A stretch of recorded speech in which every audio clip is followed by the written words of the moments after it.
Hello, everyone. It's Karina with Karina Loves to Plan. Thank you so much for joining me on my channel today, where I discuss all things fountain pens, fountain pen inks, and planner related things.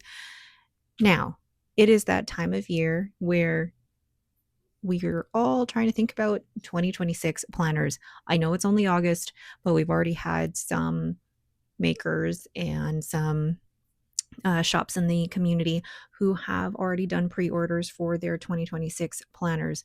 And it just seems suiting that us planner people like to plan out what we're going to plan with in 2026. So say that again 3 times fast.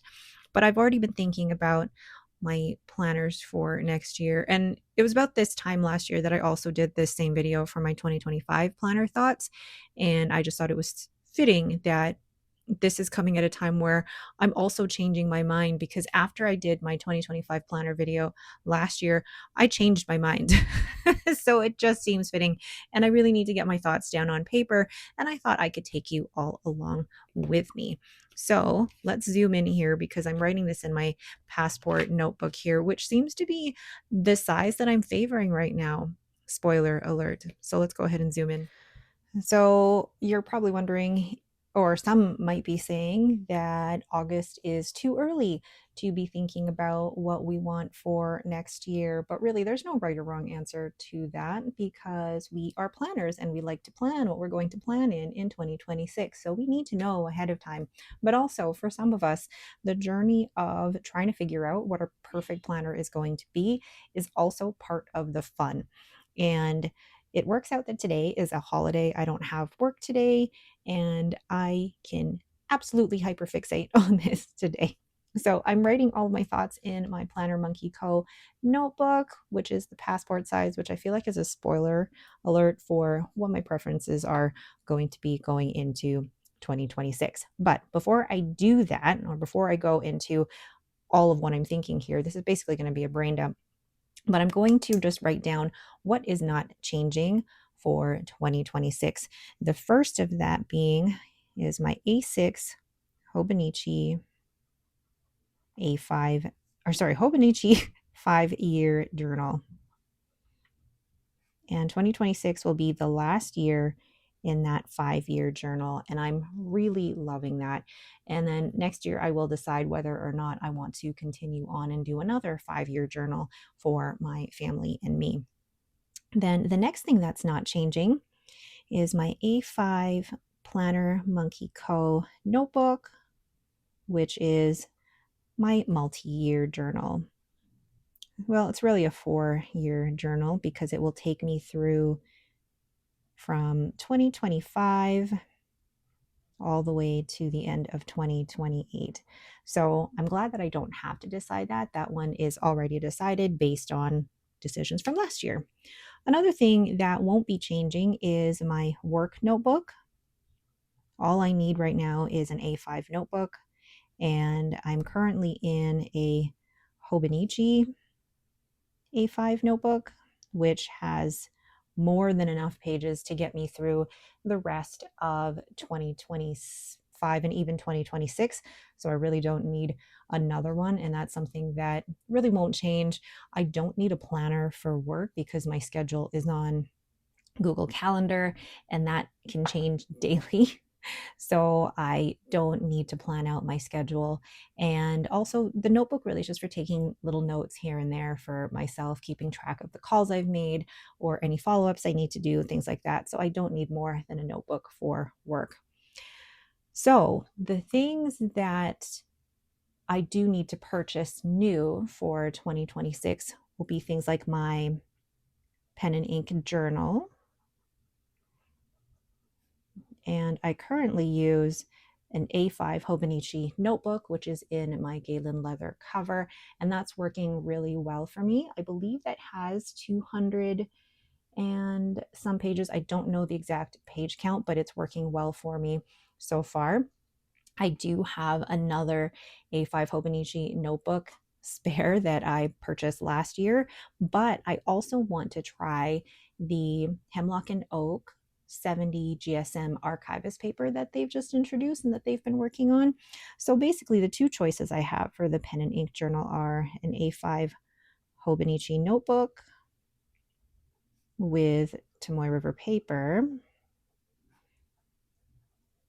and that's the 52 GSM. And I believe this is the Sanzen 2024 planner paper,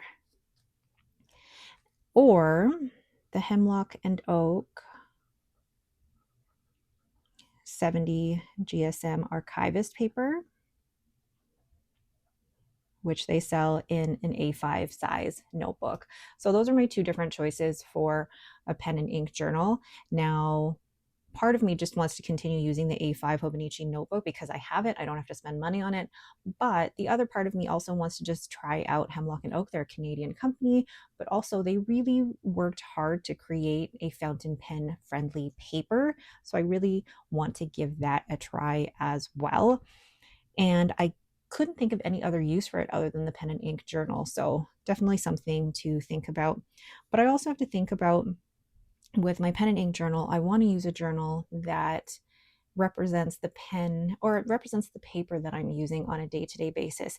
And with my planners, I really do enjoy Tomoe River paper. So that's definitely something I need to think about, because in terms of that archivist paper, I don't have a choice for a passport planner with that paper. So I don't know if it's necessarily a good choice to choose a pen and ink journal that isn't representative of the planner paper I'll be using on a day-to-day basis.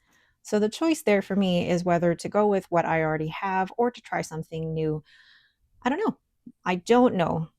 And the pre-order, well, one of the things with that 70 GSM archivist paper is that it is the first batch, and they've Hemlock and Oak have definitely done testing on it, but in terms of like mass production testing, this will be really the first time that it will be going to the general public. So I'm interested to see what that looks like. I wish I had a smaller sample that I could try before committing to a proper notebook, but definitely something to think about. Then for pen and ink journal, this is more like for pen and ink doodles or explorations. This year I've used the Hobonichi A6 Hone, and I've loved using that. It's been such a great compact size, and it's really been great for doing the ink explorations with the different paper samples and with the doodles. Really fit well for what I used it for. But part of me also now wants to go to a passport size. So do I go A6 size, where I'm thinking, with an A6 size, could I possibly do a Planner Monkey Co. notebook, which has 400 pages. Oh, whoops. That's not 400 pages and is $36.50 Canadian and is from a Canadian shop. Or do I do a passport size? Because then I can stick it in my passport cover.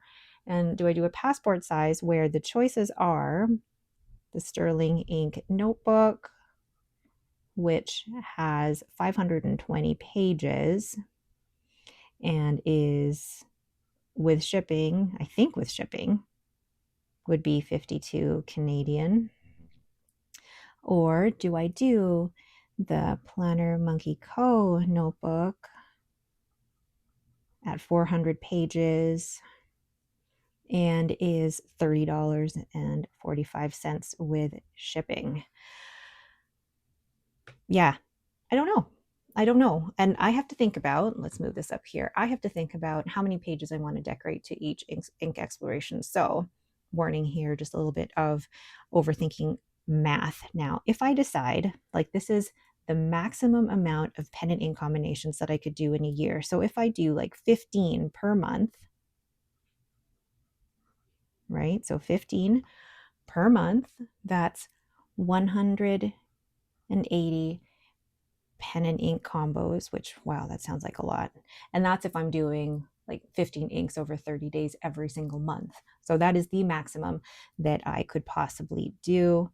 And then if I dedicate 2 pages for each pen and ink combo. That's 360 pages. But if I decide to dedicate like 4 pages to each, then that is 720 pages. So I need to think about my page count, but also how many pages I'm dedicating. And this is the max that I need. So if I'm doing 2 pages for each, like the A6 size would work. And I think even the Planner Monkey Co option would work. So out of those, there's all these calculations happening in my head that I have to think about in terms of what is the maximum number of pages I need, but I also don't want to have a lot of wastage either. So who else does this kind of math when they're looking at their planner? Just their planners, looking at number of weeks in a year and how many weeks you could use and how many, anyway. But that's now going into my next thing here. But before I do that though, the pen and ink doodles, the reason that I'm thinking it's either going to be 2 pages or 4 pages is that if I do a rose on its own page, then do the paper swatches on its own page, and then the doodle on its own page, and then a blank page in between each of them, that is basically 4 pages per pen and ink combination. But if I only do 3, so 180 times 3, it would still actually be quite a bit. So it would be 540 pages. But that is the maximum amount of pen and ink combinations that I could possibly do. There's going to be some months that I do only 12, some that I'll only do 10. So this maximum number is probably one that I will never reach, but good to think about in the long run. All right. So for me, it's looking like possibly the Sterling Ink notebook is a good option with 520 pages, but look at the difference in price as well. Like, price for me is going to be a big thing, especially now if I'm purchasing from American shops versus Canadian. There's going to be customs charges. The shipping charges are going to be bigger as well. So those are things I definitely have to think about. Moving to the last planner that I'm thinking about for our planner lineup, whatever, for the 2026 year. This is basically going to be my main planner. So this will need monthlies and weekly. And I am thinking passport size is the way that I am going to go. Yes, I know I've only used passport size for just a little over a week or a week and a half, but I am loving it. I am loving the simplicity, the compact size, and how it fits my tiny, tiny writing. I love the cover that I have from Bujo Planner. And maybe it's some recency bias, but I really feel like this setup could fit me as well. Now, saying that, caveat, things can always change, but for now, I'm really liking the passport, and I think I really want to go with that. My different choices for this are going to be Sterling Ink, getting the monthly and weekly booklets. Now, saying that I want the booklets and not the full, or not the compact full year, anything like that, because there's a whole bunch of pages in the back of those notebooks or those planners that I wouldn't use, and I don't want the pressure of having to use them. So the monthly and weekly booklets, which in total are going to be approximately $21 US, plus however much shipping is going to be to Canada if I decide not to get the Sterling Ink 520 page notebook. So something to think about. The other option that I have is Paper Test Designs. Now they are based in Germany, and they have an option for one monthly booklet, and then I would get 2 dot grid booklets where I could basically draw in my own weekly layout, and I'd be absolutely happy with that. And each of those booklets has 120 pages. That would cost approximately $53 Canadian with shipping, not counting any customs that could possibly come in. The other option, and it's probably sounding like this option is going to happen less and less, is Sarika Studio in the US. And they have, what I could get is basically 4 passport notebooks, and I think these are the dot grid ones with 100 pages of dot grid. And if I also got the covers, so plus 2 covers, this would be approximately $70, 26 Canadian, if I had it shipped to the US, because I will be in the US in a couple of weeks. That could be a completely different price if I had it shipped to Canada. So with all of that, thinking about what I want for my planner setup, I basically want a booklet for the monthly, and the monthly is where I'm going to keep track of all of my social media. And then the weekly is basically where I'm going to keep track of just my work schedule, appointments, daily to-dos, and some trackers. And I don't want a full year planner of that. I'm happy with the booklets with that option because waste less paper. Yes, it's not probably the most cost effective, but it will definitely use up less paper. And I don't want to waste all of that paper that comes at the back of these planners, because I've realized in the last month or so that even all that extra paper at the back of the Hobonichi Weeks, I haven't been using. I've tried to, I just haven't been using it. So these are all the different options. And if you're thinking about what you're doing for 2026 for planners, I'm hoping this is helpful. For me, this is helpful to get all of my thoughts down on paper, along with just the different calculations and the different costs as well. One thing I will say about the Sterling Ink monthly and weekly booklets is that the weekly booklets already have a format in there for their weeklies, which is basically 4 days on one side, 3 days on the other, and then an area at the bottom for anything else. Now, that's not the format that I've been using my passport planner in, but it's certainly something that I could become accustomed to. One other thing that I definitely look at, or two other things. Okay, hold on. So, things to consider for me are obviously the paper. The paper is a big one. So it's paper, grid size, and I prefer 4mm grid size. And I also need to consider layout. So these are all things that I'm looking at when it comes to considering what could possibly be the planner for next year. Now, anything that I'm purchasing in the US, so that's Sarika Studios, that one would have to be purchased right away because I will be in the US at the end of August. The rest of them, though, don't need to be purchased right away, and there are definitely certain things that I could wait on. I'm also going to be at the San Francisco Pen Show at the end of August, so there could be some notebooks there that I'd want to try. Again, this is just what my current thought process is for today, Monday, August 4th. So things could certainly change. So there are my planner thoughts for 2026.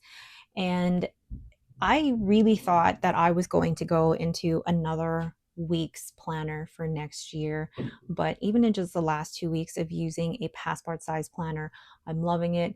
The size is really suiting me. And I'm finding that having a smaller planner also means less pressure of having to completely fill it out like I did with the A5 or even the Hobonichi Weeks. There was a lot of space here. Whereas with the passport, I need maybe like one big sticker and a whole bunch of tiny little ones. And that's it. I don't need to do a lot to decorate. It's really become very functional for me. And then the rest of this, I'm glad that the majority of, well, I say majority, but half of my lineup is already decided. I don't have to think about it. And then the other 3 things are actually fun things to, I say, worry about or decide over, because trying to figure out what's the best one for me is also part of the fun and part of the journey with planners. So let me know your thoughts down below. Have you already started thinking about your planners for 2026? What are your considerations?